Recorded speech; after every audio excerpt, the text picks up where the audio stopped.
furieux, eh bien, je suis très content de vous retrouver aujourd'hui pour une nouvelle vidéo. Une vidéo qui aujourd'hui parlera hélico. Il y a quelque temps, je vous avais présenté, regardez, il est ici, le OMP Hobby M2 V2, une machine assez exceptionnelle, mais assez chère aussi, il faut bien le reconnaître. Elle frise quasiment les 300, les 300 euros.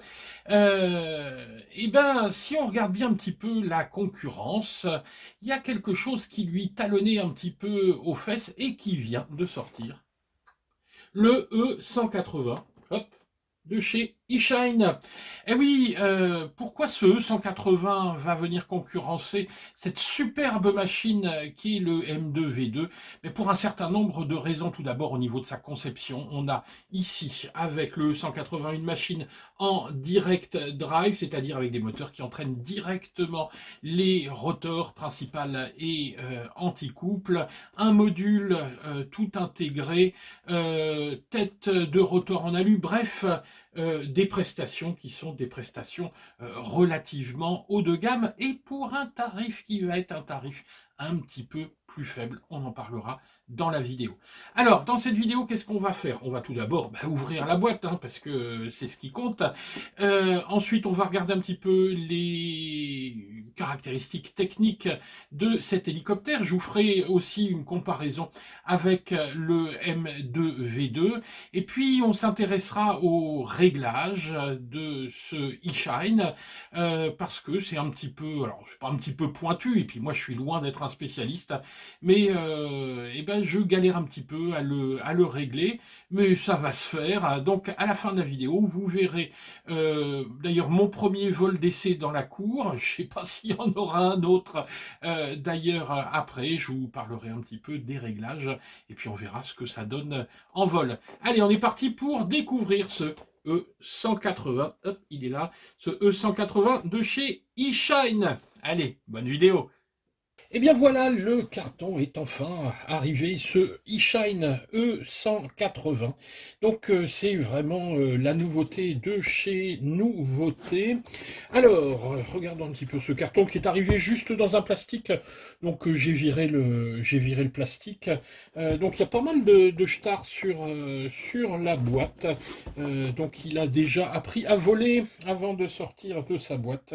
Hélas, mais bon, normalement, ça devrait aller. Alors, qu'est-ce qu'on a sur la boîte? Une boîte toute simple en carton, quelques photos. Franchement, on n'a pas beaucoup d'informations.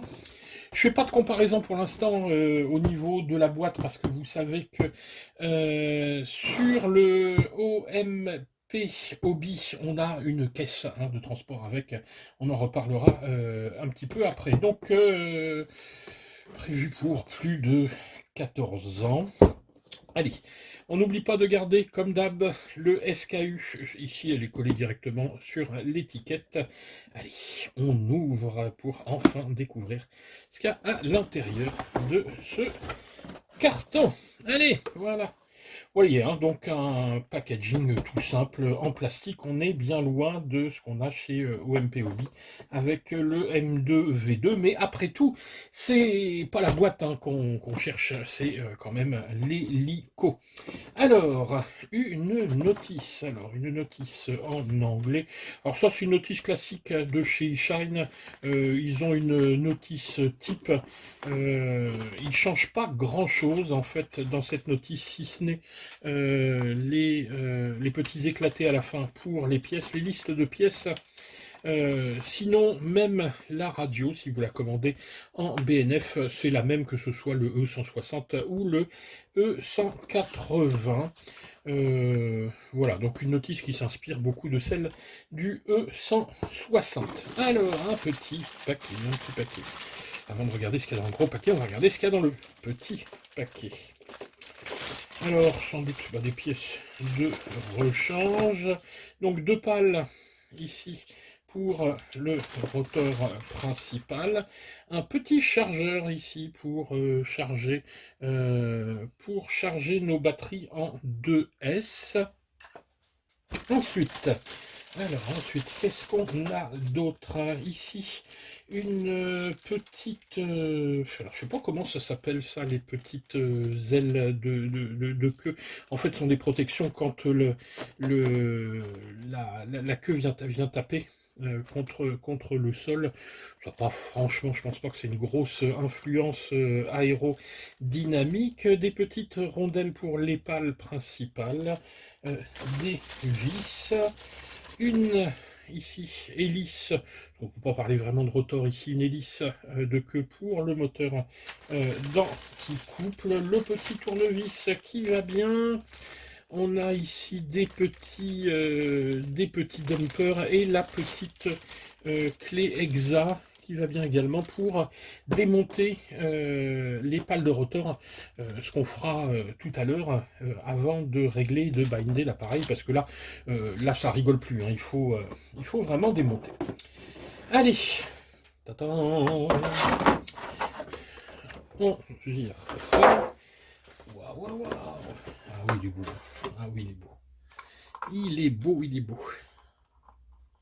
Voilà. Hein, au niveau taille, on est à la taille du M2. Vous verrez au niveau des mensurations. Alors, il paraît un peu plus petit. On comparera tout à l'heure parce que là, je m'en rends pas bien compte.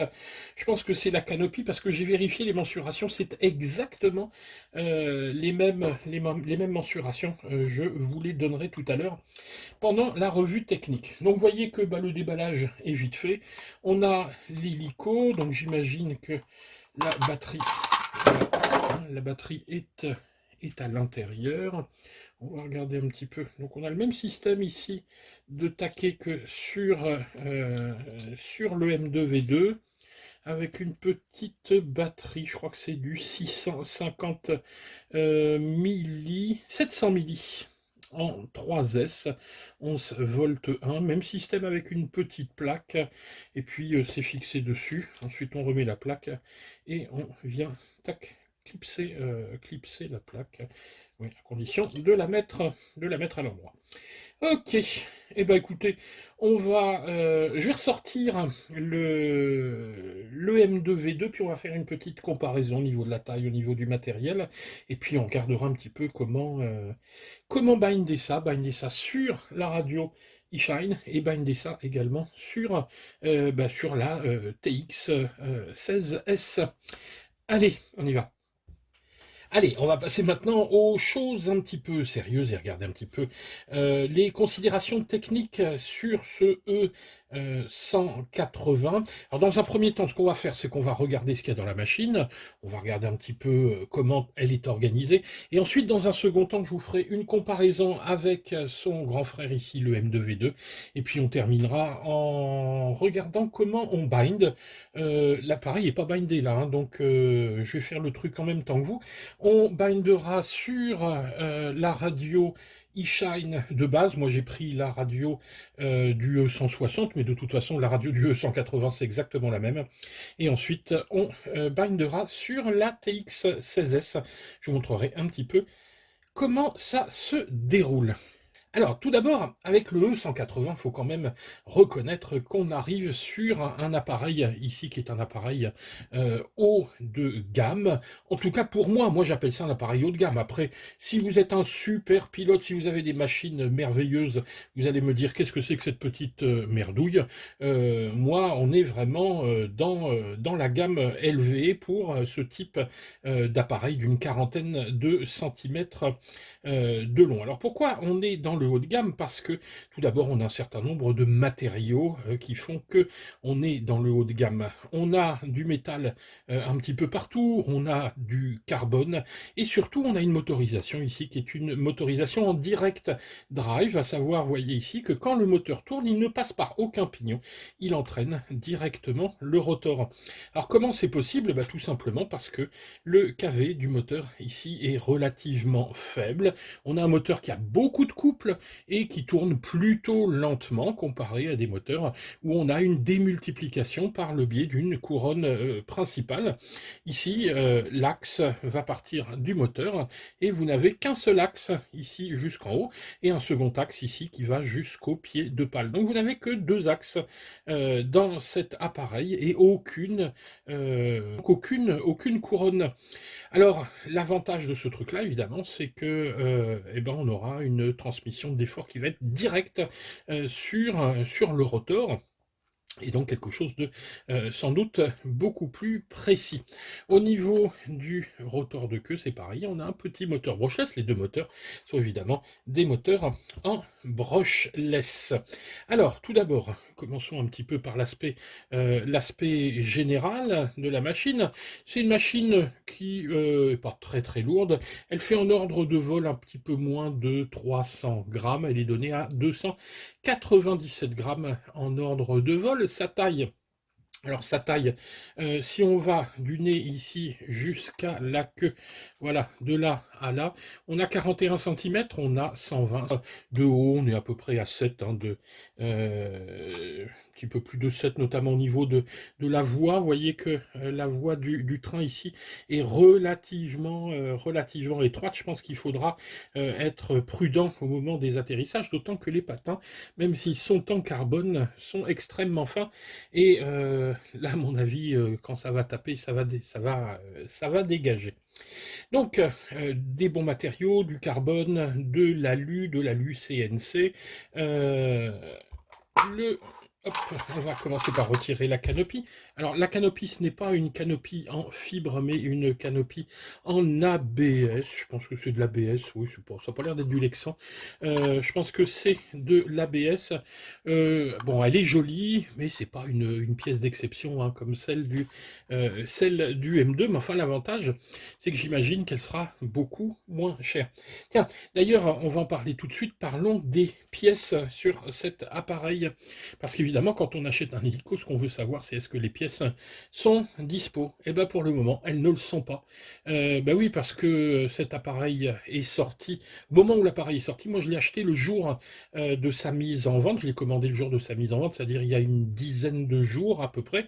Donc là j'ai un petit décalage dans la réalisation de cette revue, et au moment où je vous parle, les pièces ne sont pas encore dispo. Bon, je vous laisse imaginer que comme pour le K110, pour le 160, pour le K130, ben, les pièces du E180, surtout que c'est du e-shine, seront rapidement disponibles. Donc, une canopie, qu'elle est belle, qu'elle est jolie. Ensuite, regardons un petit peu l'organisation de cet appareil. Alors tout d'abord, on a ici un châssis, hein, une frame qui est entièrement en carbone, avec des pièces de fixation ici qui sont en alu CNC. La queue ici de l'appareil, c'est un tube. Alors cette fois-ci, c'est un tube. C'est pas, il n'a pas de profil. Hein, c'est un tube. Bon, c'est un petit peu moins bien, mais voyez, voilà, c'est ce genre de petites choses où ils ont cherché chez eShine à faire des économies par rapport au MP Hobby. On va voir que voilà, ils ont fait des choix stratégiques, notamment sur la tête de rotor, et puis baisser un petit peu la qualité sur deux, trois petits points, afin de faire baisser le prix aux alentours de, on est un petit peu au-dessus de 220 euros ou dans les 220 euros. Vous regarderez en bas, hein, je vous mettrai tous les liens en description, que ce soit pour ce E180, mais également pour les deux versions du M2, la version V2, mais aussi la version intermédiaire qui sera la version EXP Explorer. Donc, du carbone pour le châssis, des patins ici qui sont en carbone. Donc tout ça respire la bonne santé. La queue ici donc est fixée par deux pièces ici qui sont des pièces en alu, qui ont une conception d'ailleurs un petit peu bizarre. Sont des pinces asymétriques. Vous voyez qu'ici c'est plus court que là, et on a une vis qui sert ici sur la seconde pièce. On a une pièce en miroir et ça sert à ce niveau-là, donc une conception un petit peu asymétrique, différente de celle qu'on a sur le M2. Le moteur, alors le moteur, c'est un moteur de la même marque que celle du E160, si je dis pas de bêtises. C'est une marque, c'est la marque Yuxiang. Ici, c'est un 1312, ce moteur. Euh, Yuxiang, hein, bon. Alors, écoutez, les moteurs chinois, si c'est vrai chez OMP, Obi, on va vous dire c'est du Sunny Sky. Bah, Yuxiang, bon, c'est ni pire ni moins bien que Sunny Sky, sont des moteurs de conception chinoise. Ensuite, bah, tout dépend le prix qu'on met dans ces moteurs. Faudra voir à l'usage. Le moteur, alors par contre, j'ai pas trouvé pour le moteur d'Handycouple ici. Il est badgé Yuxiang aussi. Mais là, bah, je sais pas si vous arriverez vous à lire, mais moi franchement, même avec les lunettes, bah, j'y arrive pas. Donc voilà pour deux moteurs brushless ici qui sont en direct drive. Les cerveaux ici sont des cerveaux de 4,3 grammes. Alors vous remarquez ici que le boîtier est un boîtier en plastique, mais les pignons, eux, sont des pignons en métal. Alors, ils ont beau être tout petits, ils sont relativement rapides. Ils prennent 60 degrés en 5 millisecondes. Sur le M2, les cerveaux le font en 8 millisecondes. Donc au niveau réactivité, les cerveaux sont un petit peu plus rapides. Par contre, ils vont tirer un petit peu moins. Donc une coque plastique, mais pignon métal pour nos trois cerveaux. Évidemment, on n'a pas de cerveau pour l'anticouple, étant donné qu'on a ici, on n'a pas de pitch sur l'anticouple ici, hein, sur ce genre de petit modèle. D'ailleurs, sur la plupart de ces micro-hélicoptères, on gère pas le pas sur l'anticouple. Ensuite, voyons un petit peu l'électronique, et puis on passera au rotor après. Alors l'électronique, ici, est gérée par un module qui fait un petit peu tout, comme sur le module du M2. Il va tout d'abord servir de SC, mais servir aussi de récepteur. Alors, récepteur, mais récepteur à quel protocole? Ici, le protocole, c'est un protocole FUTABA, SFHSS. Donc, ce module va fonctionner avec n'importe quelle radio de type FUTABA ou éventuellement avec la radio eShine qui est donc au protocole FUTABA. Moi, le choix que j'ai fait, bah, c'est tout simplement d'utiliser ma TX16S qui est multiprotocole et de l'utiliser aussi au protocole FHSS. Alors, si vous n'avez pas de radio qui fait du FHSS, n'ayez crainte. Deux autres solutions, soit vous passez ici, alors, en vous branchant avec cette petite prise ici, vous pouvez connecter un récepteur S-Bus, et là, vous utiliserez vos radios de type QX7 et consorts, ou vous avez la possibilité d'utiliser également du DSMX, pour utiliser une radio, les radios Spectrum hein, qu'on utilise souvent en hélico. Voilà, la batterie, je vous en ai parlé pendant le unboxing, hein. J'en dirai pas grand-chose, si ce n'est son petit système de fixation ici. Moi, honnêtement, je suis pas fan, ça m'agace un petit peu. C'est bien quand on a des petits doigts, mais quand on a des gros doigts bon, un peu maladroits comme les miens, faut tirer là-dessus, tirer là-dessus. Moi, j'aurais préféré juste une sangle simple, d'autant qu'ici, ça bloque bien, contrairement au M2 où il faut faire gaffe si vous voulez pas aller faire toucher votre batterie sur le moteur. Ici, la pièce est vraiment bien vue, parce que la batterie vient bloquer là, il n'y a aucune chance que ça touche le moteur. Donc je vais regarder moi s'il n'y a pas moyen de remplacer ça par une sangle simple ou je ne sais quoi. Mais franchement, le système sur une plaque, d'accord, ça verrouille bien, mais moi je trouve ça plus chiant qu'autre chose. Donc voilà pour l'aspect général de la machine. Ensuite, ce qui va nous intéresser évidemment, c'est la tête de rotor. Et là, regardez, c'est là où on a beaucoup de plaisir à regarder ça. C'est une tête de rotor ici avec un plateau cyclique, des pieds de pale, bref, tout est en alu ici.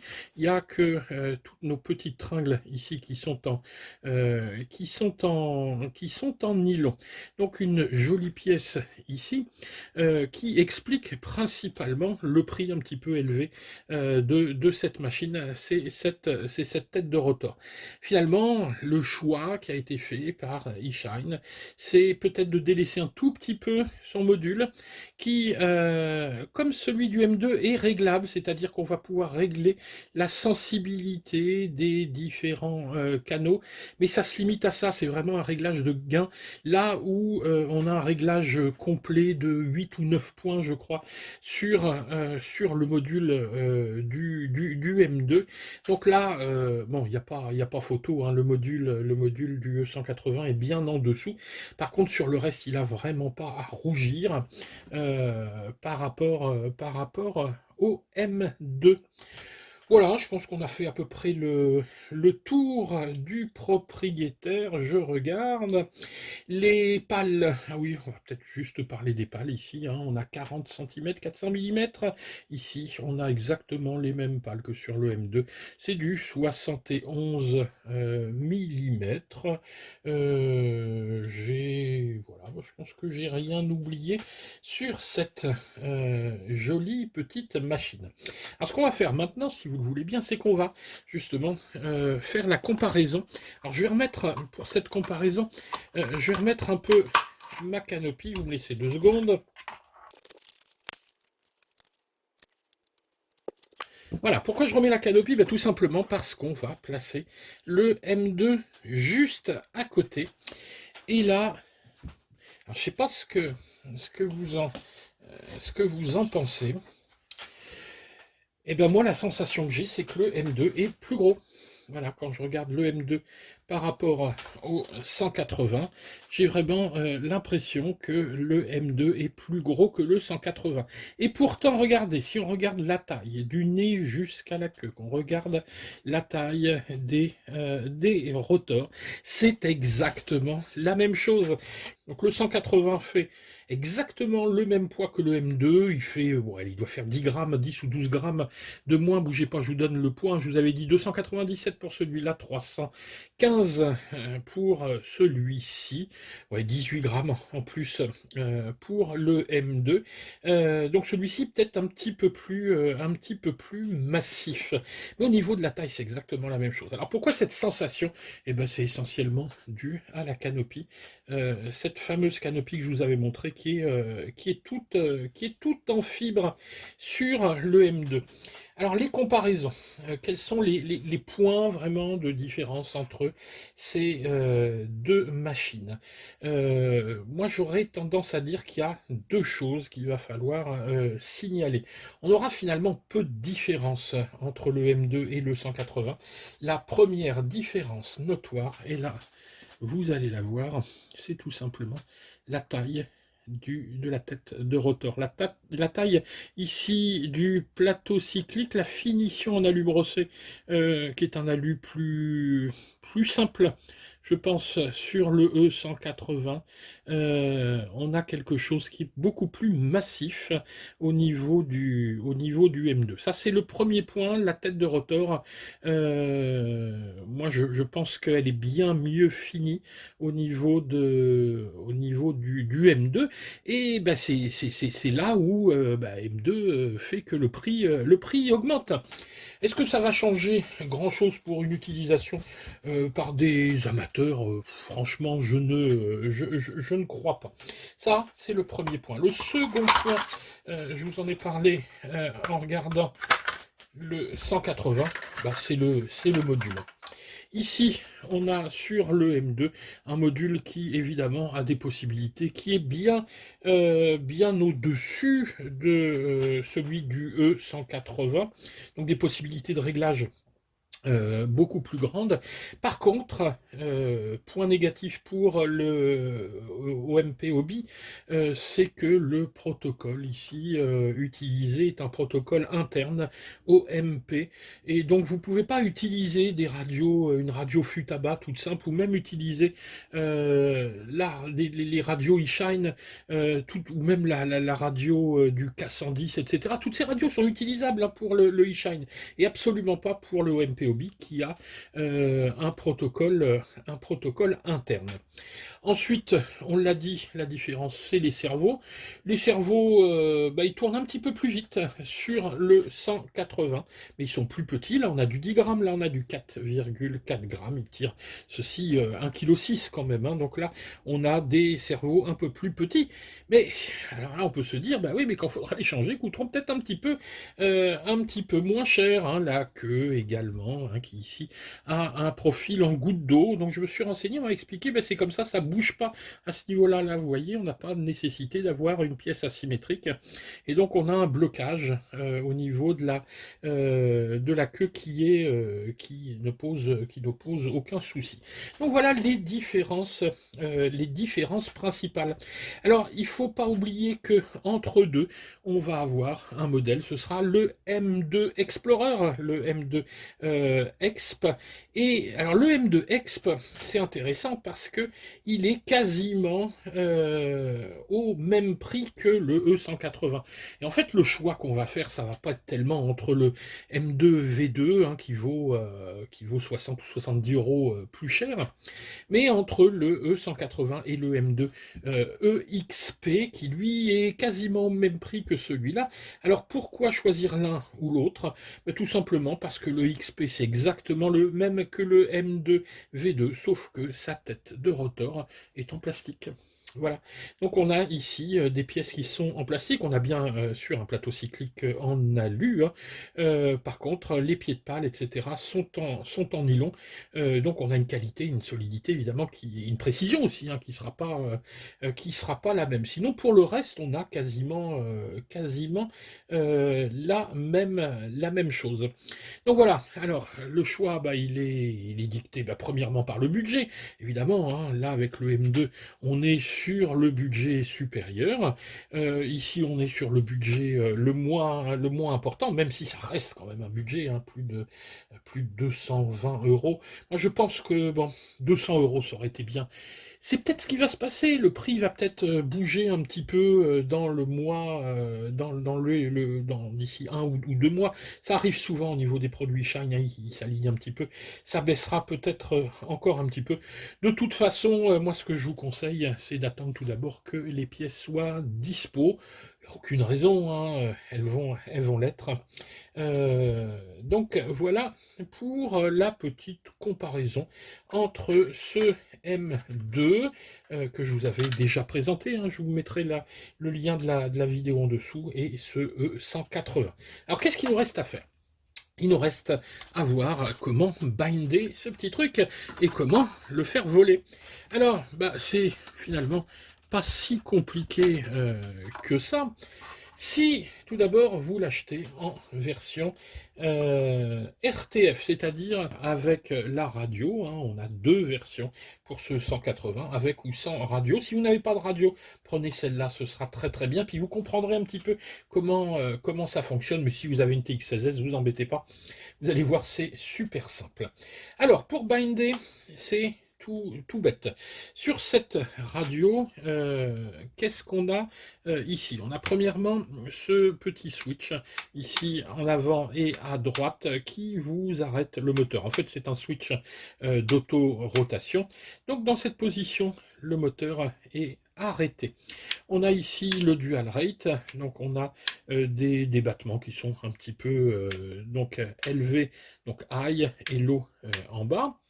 On a ici le mode de vol, donc soit ici en idle. Alors, c'est pas tout à fait de l'idle parce qu'en fait, que le stick, quand il est en bas, vous n'avez pas de gaz. Et dès que vous allez monter un petit peu, vous allez tomber sur à peu près 70% de vos gaz. Et ensuite, les gaz resteront constants. Et on n'agira que sur le pas. Ensuite, sur le reste du stick. Par contre, si vous passez ici, donc c'est la seconde position, c'est la position idle up. Enfin, le dernier switch ici, c'est stabilisé en haut, version 3D en bas. Donc, quand vous allez tout simplement binder votre appareil, vous appuyez sur vos 4 inters, vous mettez le stick en bas et ici, tac, vous ramenez ça vers vous. Là, vous êtes sûr que le moteur est arrêté. Alors, Une sécurité, c'est bien, mais deux sécurités, c'est mieux. Donc, ce qu'il va falloir faire ensuite, c'est bien évidemment démonter vos pales. Pour démonter vos pales, vous avez besoin de la petite clé Allen qui est fournie avec. Et là, c'est dommage parce qu'il ne le donne pas avec. Il vous faut une toute petite clé hexagonale ici. Je crois que c'est du 8. Bref, petite clé de bagnole ici. Hop, et on dessert.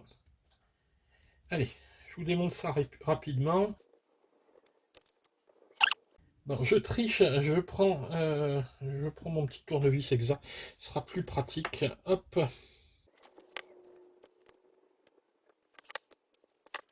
voilà, les pales sont retirées. On peut retirer également l'hélice à ce niveau-là. Donc faites attention ici, c'est du cruciforme. Donc ce sont des petites vis cruciformes pour cette hélice. Mais bon, là c'est déjà moins dangereux. Moi je vais le laisser, mais je vais quand même tenir. Hein. Je tiendrai quand même l'appareil, mais le mieux c'est vraiment de retirer cette petite hélice d'anticouple. Alors comment je vais faire? Vous allez voir, attention, ça va être très difficile. L'appareil, là, il est sorti de sa boîte. Hein, j'ai touché à rien. Alors, première chose, qu'est-ce que je vais faire? Ma radio est éteinte ici. J'ai mon switch. Hein, je l'ai gardé sur un moteur éteint, donc moteur désarmé. Mais la radio est éteinte. Hein. Donc, je branche mon appareil. Pip, pip, pip, pip, pip, pip. Voilà, il sonne. Et là, ici, vous voyez la petite LED bleue. Donc, on est rouge plus bleu clignotant. Et je vais appuyer ici sur le petit bouton bind là, tac, donc j'attends 2-3 secondes, voilà, donc j'ai appuyé 2-3 secondes et tout s'éteint. Et là regardez ce qu'il me reste à faire, j'allume la radio, hop, et là écoutez, et voilà, c'est bindé. L'appareil là est prêt à fonctionner. C'est-à-dire ici, on va vérifier notre plateau cyclique. Donc à droite, il s'incline à droite, à gauche, il s'incline à gauche, en arrière, en avant. On vérifie, alors mon moteur est éteint, hein. Hop, on vérifie le pitch. Tac, le pitch fonctionne. Je vais pas essayer l'anticouple là. Et puis ben, je vais quand même vérifier si. Alors je tiens la queue hein, pour pas être embêté avec l'anticouple. Et on va regarder. Est-ce que ça. Voilà. Tac. Et là j'éteins. Voilà. Et c'est tout ce qu'il y a à faire avec cette radio de base. Et là, il est prêt à fonctionner. Hein. Il est déjà, la radio, quand vous la recevez, elle est déjà paramétrée. Il est prêt à aller voler. Il n'y a rien d'autre à faire, si ce n'est quand même aller remonter vos pales. Ensuite, sinon, il va voler beaucoup moins bien. Alors, on va regarder maintenant le principe qui va être exactement... Donc voilà, j'éteins ma radio eShine et on va passer à la TX 16S. Alors la TX16S, quand vous l'achetez, si vous l'avez acheté récemment, vous avez vu que dedans, vous avez un modèle qui est le modèle E160. Méfiez-vous de ce modèle parce que franchement, il n'est pas du tout. Enfin, je ne sais pas qui ça a été réglé avec les pieds. Moi, ce que je vous conseille, c'est vous allez reprendre ce modèle E160, mais pas celui de la radio, vous allez prendre celui de ma vidéo. Hein, je vous ai fait une petite vidéo de réglage du E160, et bien c'est exactement la même chose avec le E180. Donc vous allez reprendre cette petite vidéo et vous allez paramétrer tranquillement votre modèle. Si vous avez déjà un E160, et bien vous faites une copie de votre modèle E160, vous changez la photo, etc. Moi c'est ce que j'ai fait. J'ai repris exactement les mêmes réglages, parce que ce sont les mêmes réglages entre le 160 et le 180. Je serais peut-être amené à les modifier un petit peu, parce que là, l'appareil, je ne l'ai pas encore fait voler, donc je suis en train de vous parler de trucs. Je reviendrai après, on ira voir après le vol si les réglages étaient bons, et si j'ai dû faire des modifications, je vous les donnerai ensuite. Pour le bind, alors vous allez voir, oh, ça va être très compliqué. Qu'est-ce qu'on a dit avec la radio eShine? On branche, tac. On a dit ça fait ti ti ti ti ti ti. On appuie alors, hop, sur le petit bouton. Et voilà. Et ça s'éteint. Et ensuite, je vais allumer ma radio. Salut les furieux. Tac. J'attends. Mode de vol normal, armé. Hop. Tit. Tic. Voilà. Et là. Désarmé. Voilà. Donc je fais attention quand même. Alors j'ai une position de sécurité ici, il était armé, mais de toute façon mes gaz étaient bien en bas, je n'ai pas de pale, donc s'il avait démarré, bon c'était pas très très grave, mais on fait quand même attention. Le problème évidemment avec les TX16S, c'est si vous allumez avec un inter poussé, il se met en sécurité inter, donc il faudra le retirer et le remettre ensuite. Mais bon, enlever les pales, comme ça il y aura aucun souci. Et donc, vous voyez ici, j'ai même pas eu à faire bind, hein, ça se bind tout seul automatiquement. C'est le principe de chez Futaba, ici. Voilà, et tout fonctionne. On va vérifier, donc là, Armé. j'arme le moteur, et voilà. Hein.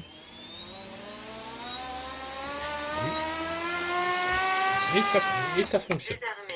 Eh ben écoutez, voilà, l'appareil est prêt à voler, vous voyez, j'ai vraiment tout fait devant vous. Il n'y a rien de compliqué. Après, il y aura le pilotage, ça c'est une autre affaire. Il est hors de question hein, que vous commenciez avec un appareil comme ça, vous allez tout péter. Donc si l'hélico éventuellement vous intéresse, commencez avec quelque chose, avec machine, the queen of the helicopter, c'est bien sûr hein, le K110. Avec ça, vous apprendrez les bases du pilotage hélico. Prenez votre temps avant d'investir dans des hélicos un petit peu plus performants. On n'est pas plus malin qu'un autre. Hein. Moi, je suis passé par là.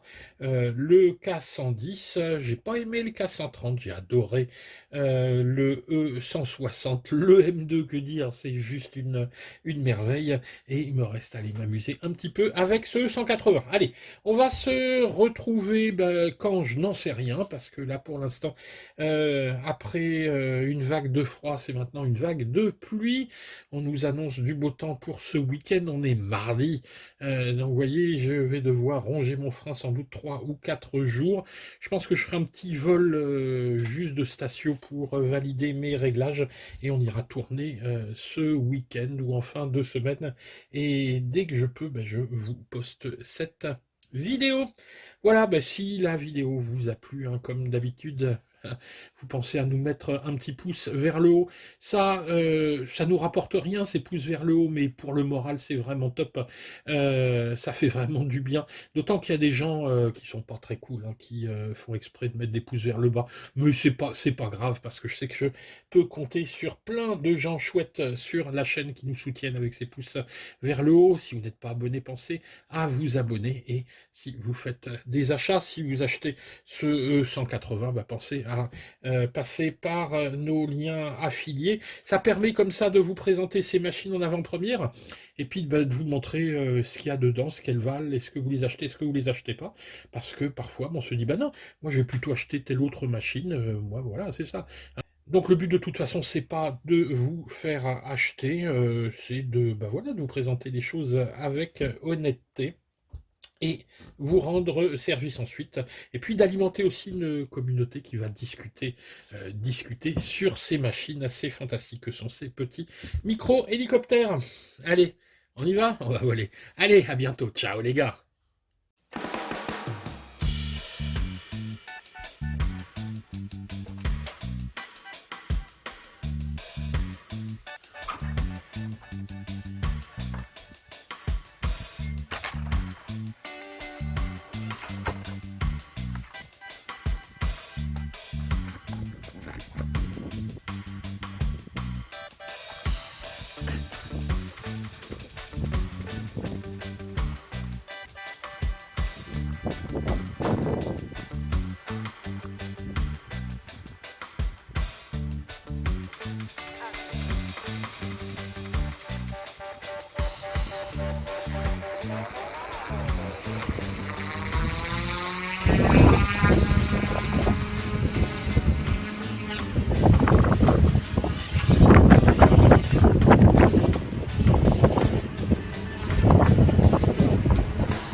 Et ben nous voilà de retour pour une petite conclusion. Vous voyez, ça c'est vraiment ce qu'on appelle un vol d'essai.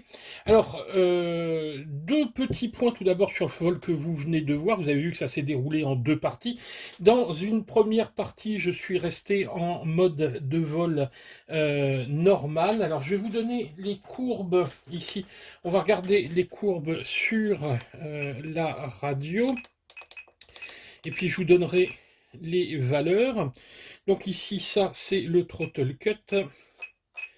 Hop, voilà. Alors, donc en mode de vol normal, quand le stick est en bas ici, vous voyez, on est à 0. Et on va monter très rapidement à ici une valeur de 45. Alors attention, 45 sur la TX16S, ça ne veut pas dire 45% des gaz. Pourquoi? Parce qu'on est sous OpenTX. Ça veut dire que la valeur ici va de moins 100 à plus 100. Alors 45, qu'est-ce que c'est? C'est en fait 145 divisé par 2, ça fait 72,5% des gaz. Donc il faut faire une petite règle de 3 par rapport aux valeurs qui vous sont données dans la notice. Donc moi, plutôt que de mettre 70, c'est un petit peu juste, j'ai mis donc un tout petit peu plus. Donc ça nous fait plus 45, c'est-à-dire de moins 100 à plus 45. Et vous avez vu, eh ben, c'était moumou. C'était moumou. Pourquoi c'était moumou? Parce que c'est vrai que j'avais mis un petit peu de pas, mais visiblement il n'y avait pas assez de tours moteur, et comme il y avait pas mal de vent, l'hélico avait tendance à monter, descendre, et j'avais du mal à le garder bien stable. Par contre, quand je suis passé donc à la courbe suivante, c'est-à-dire à une courbe de gaz cette fois-ci beaucoup plus classique, donc ici je suis à plus 65, ça fait donc 165, on est à 82% des gaz. Et un petit peu plus ici, on est donc à 170, on a 85% aux extrémités, donc en gros entre 82 et 85%. Là, j'avais beaucoup plus de tours au niveau du rotor, et c'était beaucoup plus simple à piloter.